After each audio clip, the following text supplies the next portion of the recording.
Hi, I'm Harvey Steiman, editor-at-large of Wine Spectator.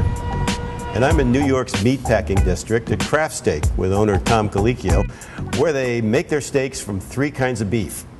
The leanest, grass-fed beef, classic American prime corn-fed beef, and the trendy high-priced wagyu.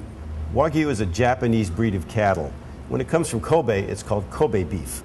Now, here at Craftsteak, Tom Colicchio, who is known for being a fanatic about ingredients, even identifies the farms where the cattle come from on his menu.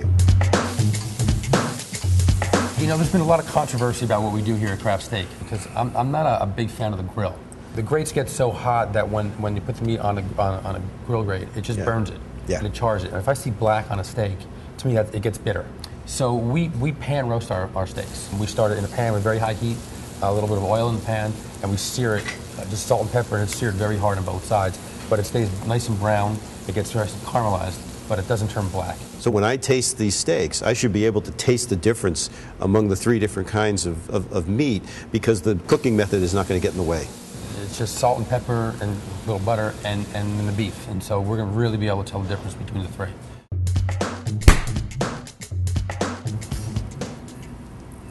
You don't really think of Hawaii as a beef growing region. You know, for what we're looking for, it has really those grassy notes that we're looking for. Definitely does have that. It seems also, for whatever reason, maybe it's the grass in Hawaii, they're sitting there on the island just very happy cows. Talk about contented cows, That it seems to be more tender than, we've tried some recently, we tried some other steaks that are just tough. Yeah, and this is very tender. Grass-fed usually is tough. It's tougher than the but this eats really well, we think.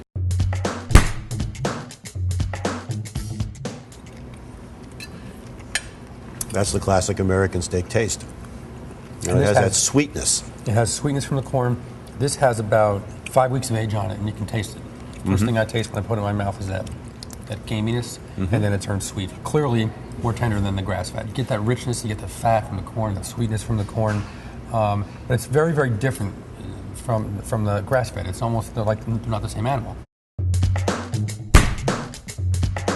And now for what I call the granddaddy of them all. Well, this is valuable stuff here. Yeah, this is.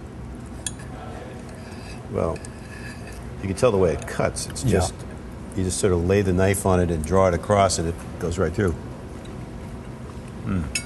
That's pretty close to foie gras. It is. It's amazing. You just, the first bite, it just oozes fat. But the amazing thing is how beefy it is. I mean, it's just like an intense shot of beef. It is. I guess wagyu right now has become a very trendy ingredient. But for me,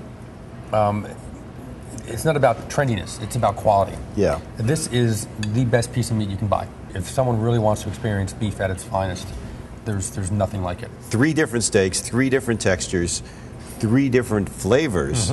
Ought to be very different with wine. Should be. Thanks, Tom, for letting us taste these steaks. You're welcome. In our next video, we'll pair wine with these steaks.